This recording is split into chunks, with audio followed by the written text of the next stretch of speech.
Okay. Hi. About, I think, half of the people here remember me from the time that I could work normally and I could clap my hands, which I cannot do now, and I could speak proper English, most importantly. I told everybody who asked me, I'll say something before my talk. So 4 years ago, yeah, I think it was 4 years ago, I had a blood vessel ruptured in my brain, which left me at the beginning with one side that didn't work at all, and I couldn't speak. I was hospitalized for 3 months, and I was actually, I didn't finish my hospitalization because it was Corona back then, and it was before Rosh Hashanah.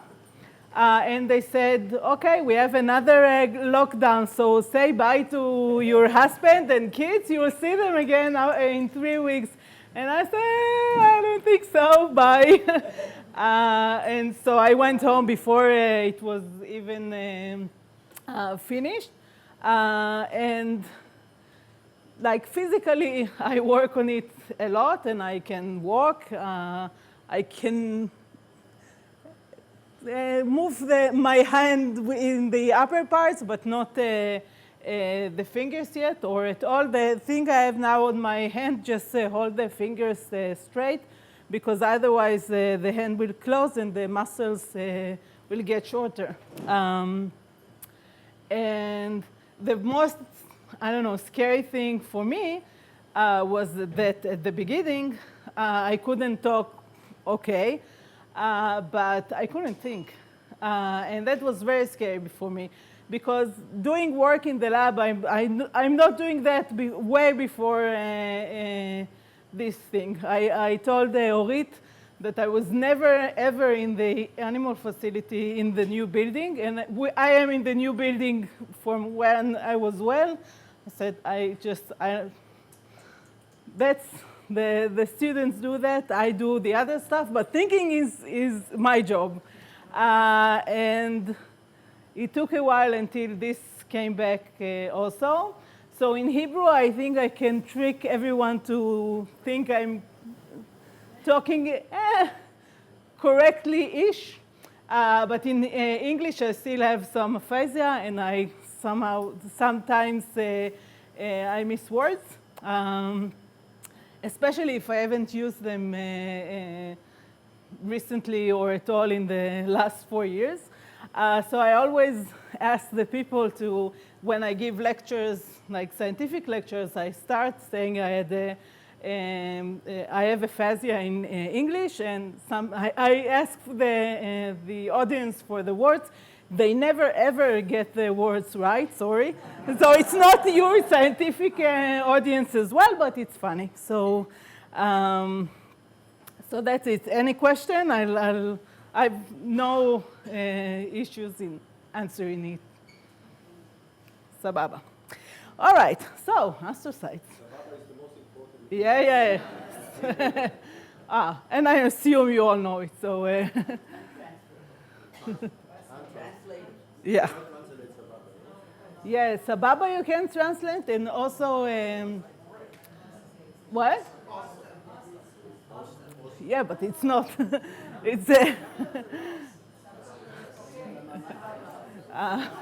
but it's okay for now. All right. So astrocytes. The only thing you really need to know about astrocytes is that they're not neurons. Neurons are very, very famous for doing everything that we know of in the brain, and I have no problem with that. But we conveniently disregarded the astrocytes for too long. So the main cell types in the brain, and definitely not the only cell type in the brain, are neurons that you can see here. Idan already showed you some Cajal pictures, so that's another picture of the hippocampus, and you can see neurons here. And Cajal also already, when he drew neurons, he drew astrocytes. So the avocados are the neurons, and the bold cells are the astrocytes, and you can see that they're beautiful. It's already clear here. But Cajal, he said, if I have to sum up his idea about astrocytes, they're in their way. They don't allow us to study the neurons as we would have liked to. And generally, neurons, like you know, have a soma, like in the middle of the cell, and have dendrites, and you can't even see it here, along axons going, it could go anywhere, right? In our body, there's a neuron that sits in our spine and goes all the way to our thumb in the finger. So the cells are very small, but the axon can go forever. And we know that they do single integration. We know that they do information processing. We kind of know the general things that they do. But what do astrocytes do? So astrocytes don't have any long processes. Every cell has its own territory, but what do they do there? When science started to study astrocytes about 50 years ago, there was a lot of concentration on what I call their feminine roles.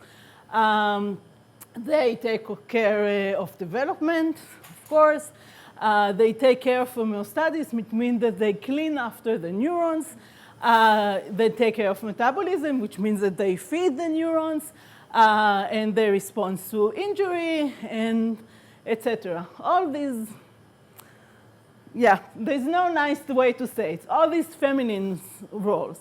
So what we ended up is the neurons are the busy ones. They are the ones that make the brain works, and the astrocytes are something like that. And I do not argue with it. I'm just saying there is a missing part, because on top of all of that, the astrocytes also very clearly are doing the interesting or the computational roles in addition to neurons, not instead of neurons in the brain.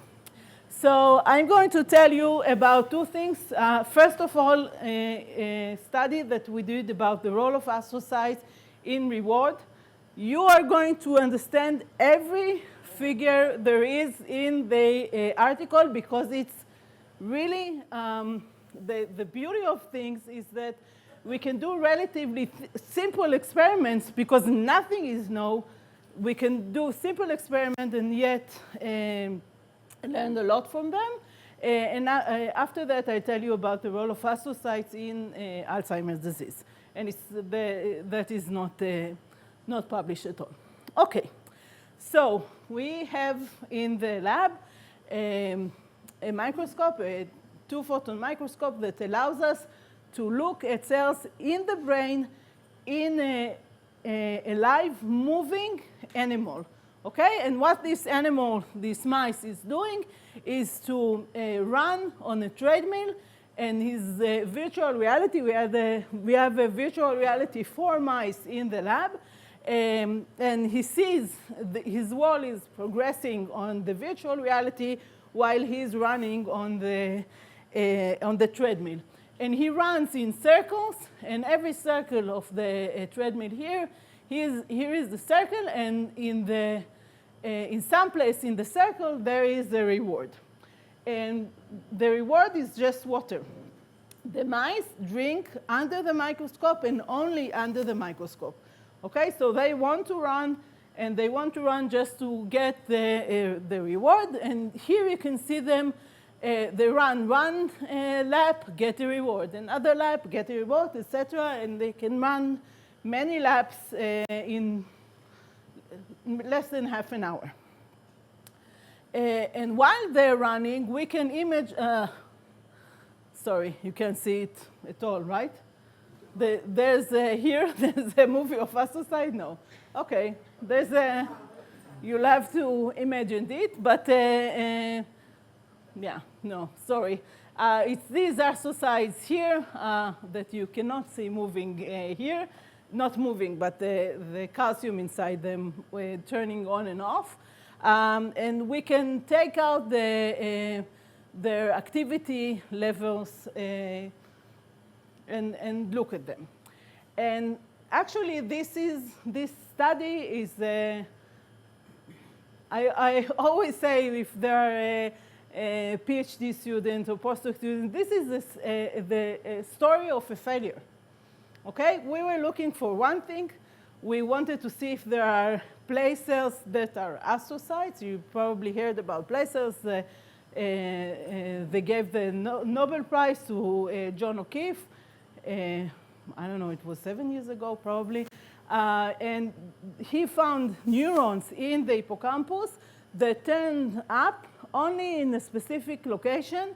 And we looked for astrocyte placers, and we didn't find them. But what we saw was the following. Take a look at this figure, and I'll explain. What you see here is each one of each line is an ROI. It's an area in the picture that with calcium going up or down, and we make it even simpler and do it binarized. Calcium is either up or down. Up, it will be colorful here, and down, white. Okay, so for example, here is the activity, and here is not activity, and these are all the ROIs there are in this picture. And now look at it, and you should see there's a pattern, right? Do you see the rabbit here? Okay, no rabbit. But you can clearly see a pattern, right? There's all the astrocytes, or not all, but a lot of them are active, and here. You can see something without knowing anything. You don't know what it is. You can see there are stripes there. So what my student Adi did was to just count in every column. She counted how many of the astrocytes were active. That's it. And she put it on this graph here. And also, she put the color of the treadmill they're running at the same time. So how many of the astrocytes were active, and where was the animal when they were active? And also, she put an asterisk where the reward is. And you can see very clearly that always, or almost always, the reward is in the upper part. Okay? So you can see the astrocytes, again, no neurons, only astrocytes, are increasing, ramping the activity towards the reward. Just want to make sure that everybody understands that this activity is not electrical activity. No electrical activity, no spike, no nothing. Only calcium in the astrocytes. And by the way, it's not by mistake that I didn't tell you what calcium in the astrocytes is doing, because we don't know what it's doing. We just know that it looks like that. And we don't know what it's doing, and there isn't anyone who knows what it's doing yet. And in general, I'm, that's the thing that I have to get used to the most, is saying, I don't know. And most of the deeper question that people have about astrocytes is just we don't know yet, because the area wasn't studied enough for us to know almost everything. Okay. Inbal, Yeah. the position of the reward vary? In this case, no. So this entangled position Yeah. versus reward. Yes. In 2 slides. Okay. So here, Ellie was talking about dopamine now, and the dopamine is turned off by surprise. There is no surprise here. The mouse ran through this maze thousands of times, and the reward is always in the same location. They're running, been there, done that in the most extreme way possible, okay? But every time they run through it, to the reward, the astrocytes as a population goes up, ramp up towards the reward. And now, and these are I think there are 11 mice that we ran. Here is all of their activity, and there isn't a single mouse who didn't show this thing. I've never seen something like that every mouse that we put on the treadmill showed us the same elevation. That's almost unheard of in science.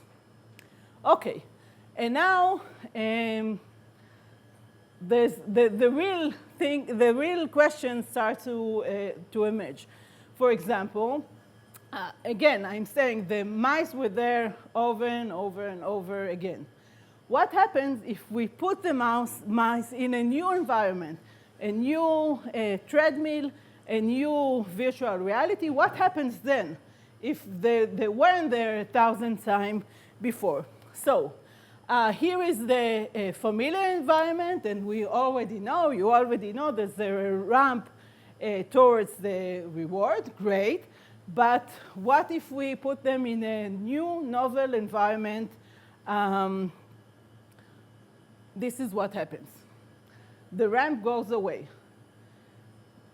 And it was really surprising for us, or maybe not, because now we know, yeah. What means a new environment? A new environment means that, can you see here? This is what I'll take it backwards. Here, you see the things you see on the VR when it's running. So it's a different environment, and also we give him tactile cues in the legs. So we put a new belt on the treadmill with new, like for him, as far as I can say, he's running in a new maze. And it's the same mice that Yeah, yeah, it's the same mouse. Meaning they don't know where the reward is. Right, but within a few times, they get it anyway. They don't have to do something to get the reward, but it stays like this flat in the first time they run in this maze. And we wanted to see what happens in a few days when they're learning this new environment. So we let them run and run until it gets boring. And in this case, they make the ramp again. So the astrocytes make the ramp only if they know the environment. And we also put some of these mice back in the familiar environment, and then they, okay, we've been here before, and they do the ramp all over again. And then we will ask, of course, by reviewers, they say, okay, when you change the environment, we understand it's confusing to them.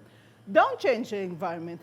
Just take the reward and move it to another place in the same environment, okay? So the mice, these are just 2 mice, because every mouse, of course, it takes months to teach them the basic task. So these 2 guys ran very nicely and showed the ramp towards the reward. And after 10 times they found the reward, we moved it to another place, okay? they are still under the microscope. The environment is the same environment, just the reward is 180 degrees change and flat. Okay? Because now the reward is surprising, just for being in the different place. And again, if we give them 1 or 2 days of learning this new environment, they come back to the ramp. So they not only they need to know the environment, but they need to know the position of the reward in the environment in order to do things as before. And the last thing here is, is here. Take a look at this. All the rest is just fully oral. You'll take a look on this part. In black, you can see the actual place of the rat in the maze, okay? And they run it, and then again and again and again. The black is the relocation, and the blue is the result of the decoder that Adi made, that based on all the associative responses has to tell you where the mouse is, and it can do it pretty well. And again, only based on astrocytes we can know where the mouse is at the environment. And that is not trivial at all, because again, these cells, we're not supposed to do that or anything. Okay. So you can say, okay, great. You got the paper out. It's very interesting. And come on, what is it good for? What do you study astrocytes for? Is it going to be applicable for humans one day? Like the real reason why you do that. And so I'm going to talk about experiment that we do now on Alzheimer's disease. Okay, so first of all, a few years ago, we showed that we can activate astrocytes with a drug, and it will improve memory in normal animals, okay? It's normal animals. And how does it work? We use a technique called chemogenetics, and chemo because we use what's called DREADs, and DREADs are designer receptor exclusively activated by designer drugs, which means that we express these receptors in any cell we want, and of course we want them in astrocytes. That the genetics part is with targeting them specifically to astrocytes, and the chemo side is that only if we want to activate this astrocyte, we put in a drug. And again, by the name, you can see that these astrocytes do not occur like naturally in the body. They only express where we put them, and the drugs that we add also doesn't affect any receptor there is in the body except for these guys here. So here is the hippocampus.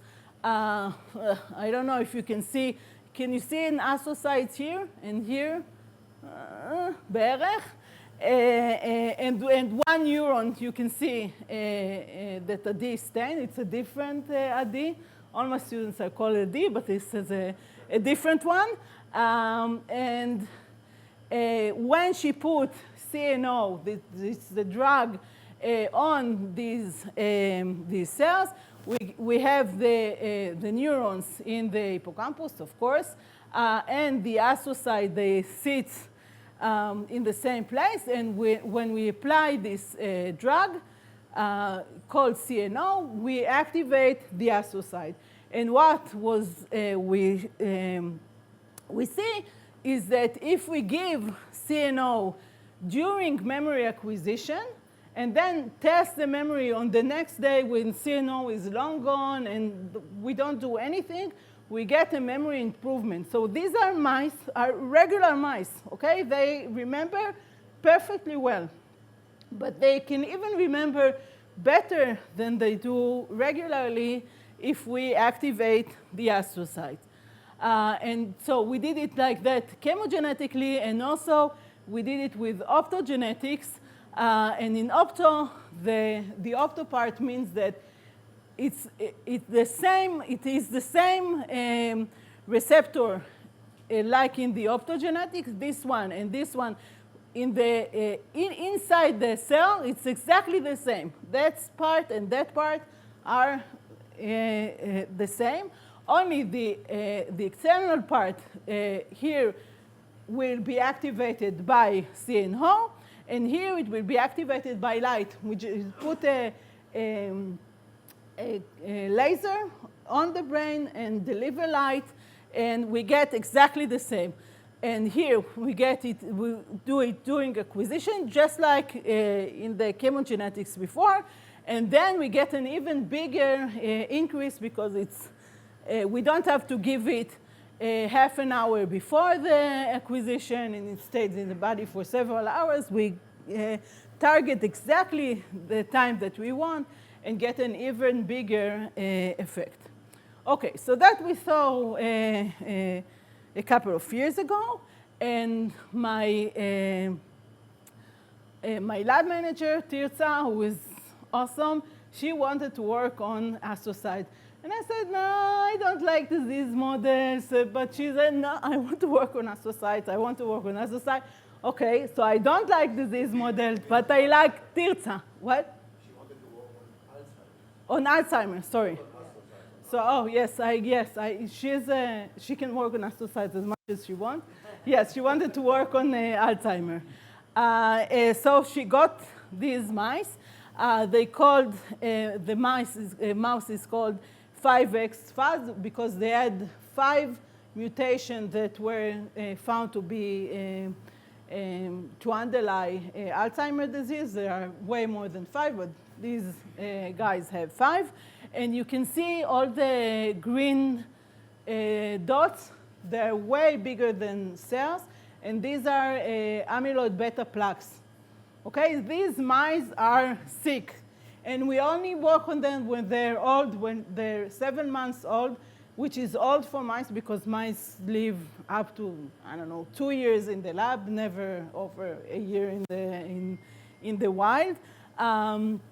So she expressed this chemogenetic actuator inside CA1. CA1 is an area of the hippocampus. And she, like before, if before we had mice that we gave them CNO and they were better, let's do it with this one. The only problem is that these mice are frozen all the time, okay? The previous thing I showed you of the mouse, we put them in a cage, we deliver a food shock, and then we put them again in the cage and see if they remember or not.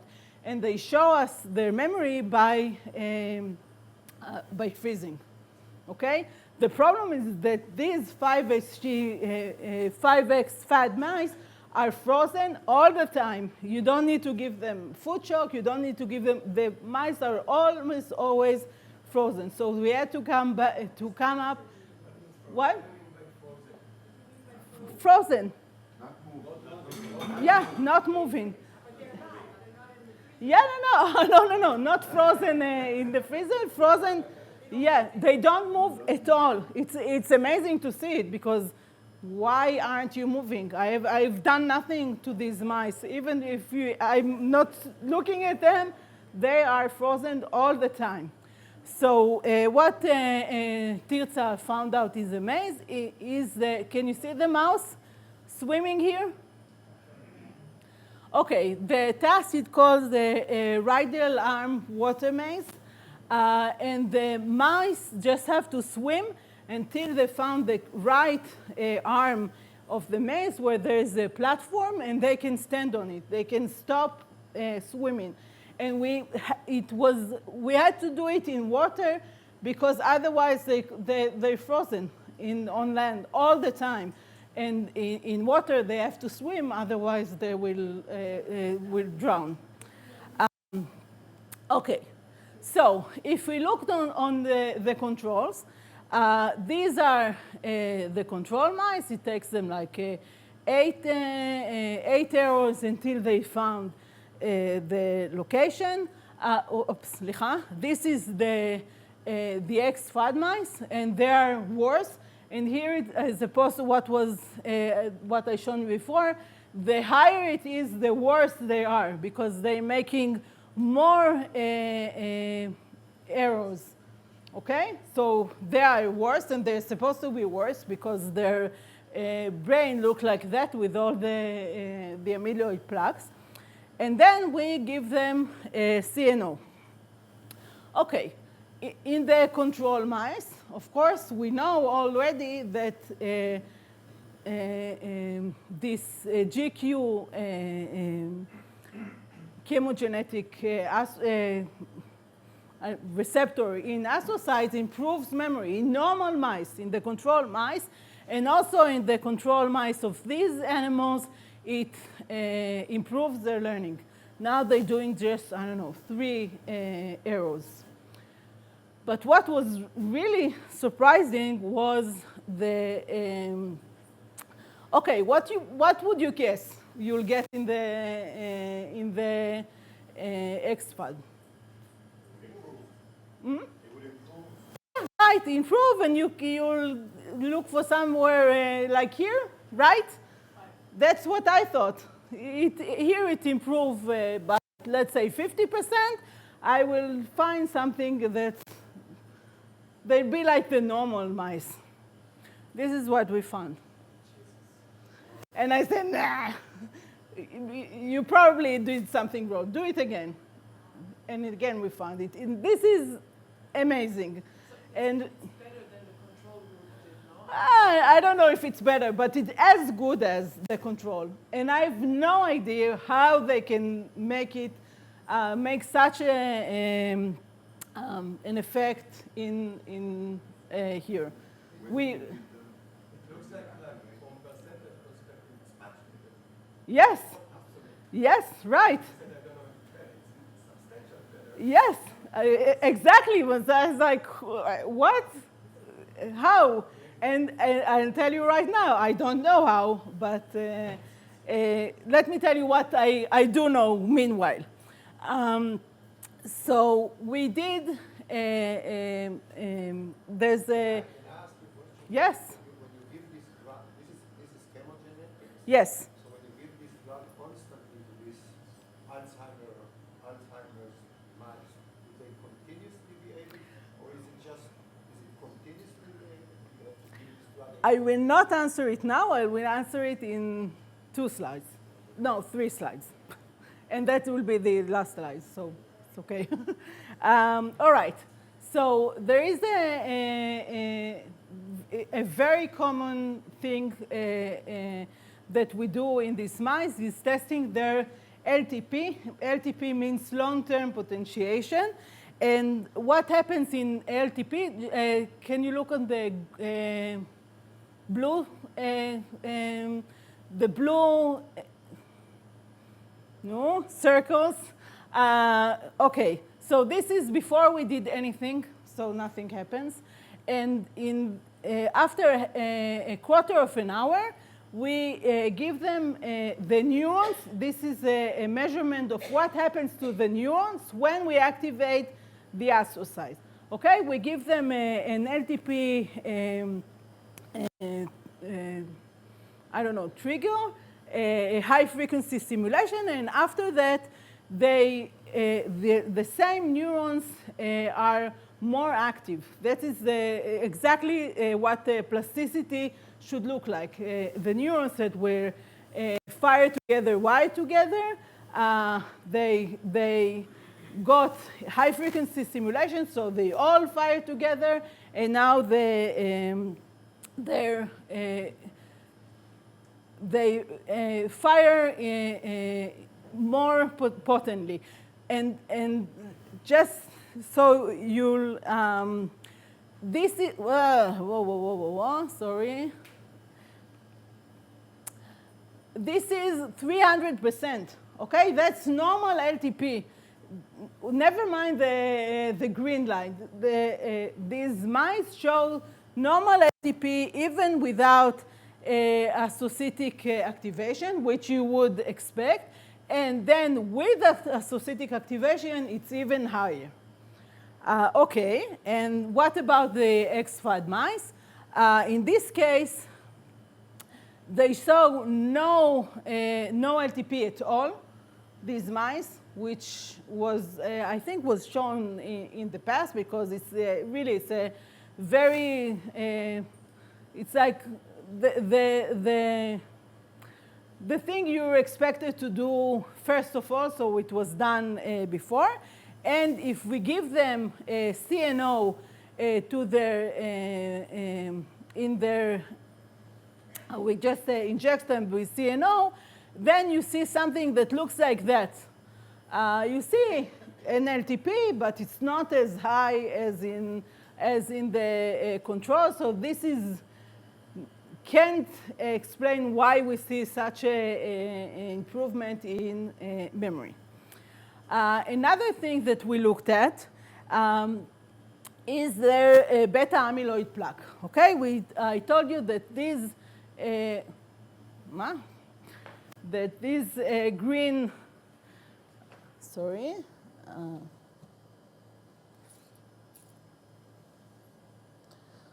no. Yes, we understand. You can't. Oh. Touch wood. Okay. So these green things are the beta amyloid plaque, and in the animals that were not treated, we see a, I don't know, no. Do you know how to get rid of them? Oh, no, Zoom is closed. Yeah. Yeah. Mm-hmm. Yep. Now maybe it's okay. Yeah. Now there is no Wi-Fi. Zoom is closed, or? Yeah, it's closed. Okay. Yeah, I hope it will work. Turned off the, okay, sorry. So again, we get the amount we get for the non-treated mouse, and they, in the mouse that were treated, and treated in this case is 2 weeks of CNO. We did it only, also for 4 days, and we see a drop, no matter what we do, we see a drop in the beta amyloid plaques of around 30%. And again, mm-hmm. What does it mean, the percentage of area? I don't understand. It's better if it's slow, I understand, but... Yes. The beta amyloid plaques are these. You see the green dots? Yeah. This green and here. So all the green dots are the amyloid plaques, and we just calculate how much of the how many percent of the total area they take. Yeah, it's yeah, in the image. But in fact, I just want to make sure that I understand. Mm-hmm. So these green things, these amyloids, these are proteins that appear that are connected with... Yes, and there Alzheimer, yeah, it's in humans. You always see this. So this mice has these amyloids, these green, Yes. green proteins. Yes. on it, and then you use a drug that doesn't have any connection to these proteins. The drug is associated with the astrocytes. Yes. And you activate the astrocyte, And we somehow get reduced in the, something not yes. I don't know, that's, yeah. But it disappears not disappear, only not for as disappear, long. Ah, very good question, and I will answer it. Do they disappear for forever, or do they come back? They disappear forever, but I'll okay. So we were asking ourselves the same question that he didn't ask. If we really think about this thing as one day as a drug for Alzheimer, it doesn't help us if we use it for 2 weeks and get an effect. Great. Would it be still working for a year? So again, we took mice that are 7 months old, which is a lot in mice, and we studied them for a year, okay, until they're 90 months old. And this is like the very end of the time that we can actually have them alive. And again, this is in the radial arm maze, the behavioral results. And you can see that here they are improving a lot. Again, this is the saline mice, the non-treated mice, and this is the CNO mice. And here, you know, the animals, normally, when the animals gets old, okay, this blue bar here and this blue bar here, it's the same animals, but a year more than they were before, and they're getting worse. But the animals who are treated with CNO are more or less always the same. So the animals, the control animals decline with time, as we would expect them. Sorry? Where do you see that the control animals decline? It declines and goes back up. No. No. Okay. Of course, it's not something they can go up a little and go down a little, but look on the first. Maybe I shouldn't have shown you this. Look at this and this smaller number because. Yeah. For the. Look at the control, they go down. Okay. Yeah. No. Yes, yes. Another thing is that these animals are as opposed to fear conditioning. In fear conditioning, they learn that they learn that to fear a certain area, and this is it. If you want to teach them again, you teach them in a different area. In this, in the radial arm maze, you put the platform in a different place, but they also have to learn the general thing that they have to swim and find the platform. And that you see in a certain improvement with, they learn the procedure and they know it better, and then they just have to put the, yes, you're right, it's better, not worse, because they get, yeah, yes, yeah, which is why you see it in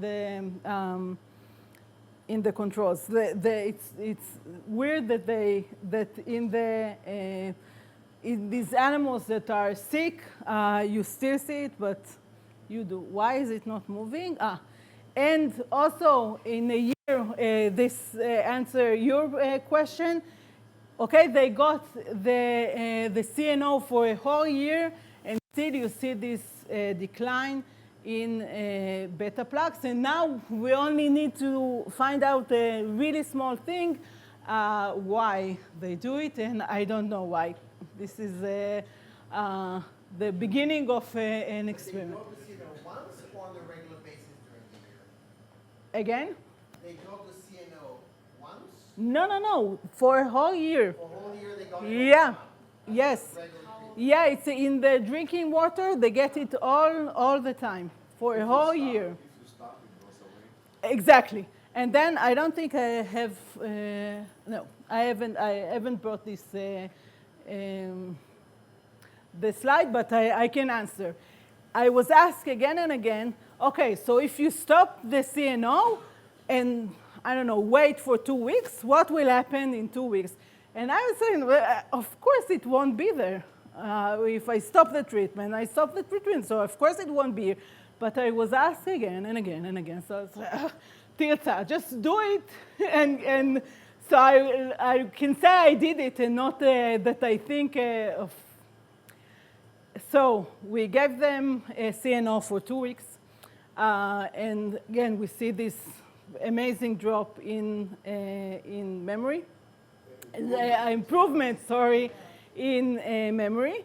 And then we stop giving them the CNO and test them after 2 weeks, and it's still down. It's still good. Yes. Which, yes, the plaques is down and the memory is better.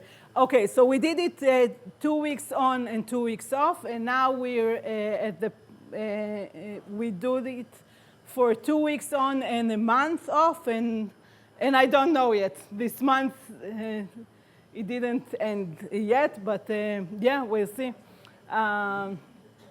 we have a new drug for No, a new drug because you can't use it in humans. We put the chemogenetic receptors in. We need viruses in order for it to be expressed. We need to find something similar to use in humans, and I won't do that. First of all, because I don't have the expertise to do it. You need someone from pharmacology. And second of all, please don't tell anyone, because I know what is supposed to happen at the end. You know, I know. I do it with this drug, and the behavior is better. So it's not interesting doing it with. If you were missing what you know and we don't know. No. You know as well. You know that. Yes. Exactly. It's not interesting scientifically, because I already know the answer. Someone just needs to find the drug to do it. But there are a lot of talented people at the pharmacy school. Stop the decline or improve the deficit? No, I don't think it stopped the decline. There are a lot of previous works, not with astrocytes, with generally things that they start before the mouse has any symptom of Alzheimer's. We, on purpose, we did not do that. We waited until they have the full-blown disease, memory impairment and amyloid beta, yes, like the whole disease, and then we treated it. So, because, you know, humans don't come to the doctor and say, oh, in 10 years, I'm going to have Alzheimer's, so please start giving me X now. No, with full-blown symptoms on purpose. Yeah? Can you open our eyes a little bit to the question to what extent mice are a reasonably good model for human being in your area? I know in some areas it's a good model, in some it's less. In your area, how good is the model? I don't know how to answer it.